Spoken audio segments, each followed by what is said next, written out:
Corona की बात करते हैं। महाराष्ट्र में हालात एक आप कह सकते हैं जस के तस बने हुए हैं, मौत कम नहीं हो रही है। महाराष्ट्र के अहमदनगर की कुछ तस्वीरें सामने आई हैं जिसमें सामूहिक दाह संस्कार किया जा रहा है। ये जो तस्वीरें हैं ये शिवसेना के एक पार्षद ने या नगर सेवक ने सार्वजनिक की हैं। उनका कहना है कि जो मृत्यु हुई है जिन लोगों की या जो शव हैं उनको सही सम्मान नहीं दिया गया। एक ही एम्बुलेंस में 11 शवों को एक साथ लाया गया और कई घंटों तक लोगों को इंतज़ार करना पड़ा, परिजनों को और तकरीबन 48 घंटे तक वेट करना पड़ा, इंतज़ार करना पड़ा कि उनको शव मिल जाएं और 11 अन्य शवों के साथ एक साथ सबका दाह संस्कार कर दिया गया। तो कोरोना के वक्त में ऐसी बहुत सारी चीज़ें हो रही हैं जो हमारे सोच से परे हैं, जिनके बारे में हम कभी सोच भी नहीं सकते थे। बीते 72 घंटों में कोविड से 45 नई मौतें हुई हैं और कुल 468 कुल मौतें हो चुकी हैं।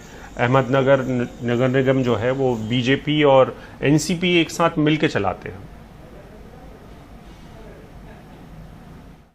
वो हम सिविल हॉस्पिटल में गए थे, हमारे दोस्त के पिताजी एक्सपायर होते उस टाइम। तो जब देखा उधर सिविल हॉस्पिटल और जो अमरधाम है वहाँ से 2 किलोमीटर पर, वहाँ पर जो कोरोना के डेड बॉडीज है वहाँ से ले जा रहे थे और उसमें एक ही शव वाहिका है कॉरपोरेशन के पास, अहमदनगर म्युनिसिपल कॉरपोरेशन के पास।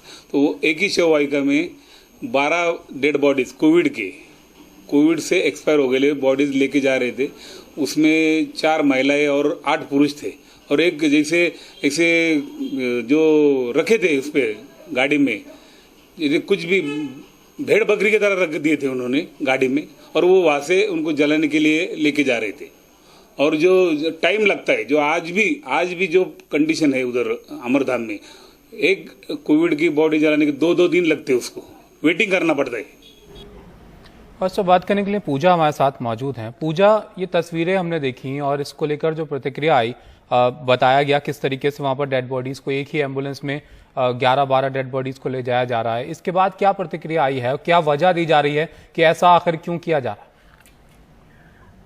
देखिए ताबिश, जिस तरह से महाराष्ट्र में अगर मैं पिछले 24 घंटे की बात करूं तो 515 कुल मौतें हुई हैं सिर्फ 24 घंटे में, जो कि देश भर में जो कुल मौतें हुई हैं 24 घंटे में उसका करीब 40% मौतें हैं। तो ये मौतें इसलिए बढ़ रही हैं ग्रामीण इलाकों में खास तौर से, क्योंकि जो मेडिकल फैसिलिटीज हैं, जो स्वास्थ्य विभाग जिस तरह से यहाँ पर चरमराया हुआ है, अब उसकी तस्वीरें, क्योंकि कई ऐसे जिले हैं जहाँ पे सिर्फ एक मेडिकल कॉलेज है और इन मेडिकल कॉलेज के पास सिर्फ या तो 1 या 2 एम्बुलेंस हैं।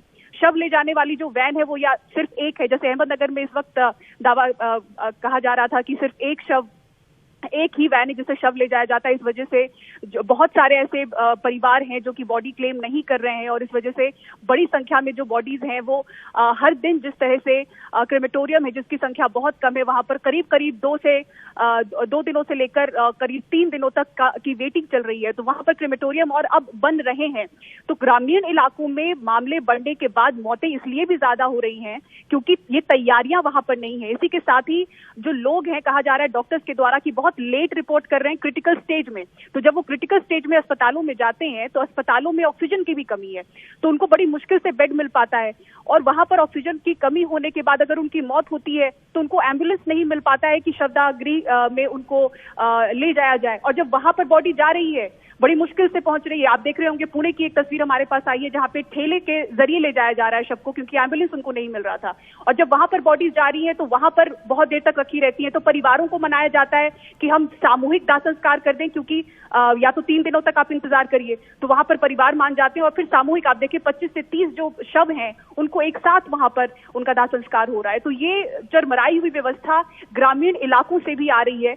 और अगर मैं मुंबई की भी बात करूं, यहाँ पर भी 2000 मामले लगातार हर रोज आ रहे हैं। और एक तस्वीर जो हैरान करने वाली है वो आज आई है, एक जंबो फैसिलिटी जहां पे सरकार दावा कर रही है कि वहां पे हमारे पास काफी पर्याप्त मात्रा में आईसीयू बेड्स हैं, ऑक्सीजन बेड्स हैं, लेकिन एक मरीज को जंबो फैसिलिटी के बाहर नाले के पास वैन के अंदर ऑक्सीजन दिया जाता है क्योंकि अंदर आईसीयू बेड नहीं है।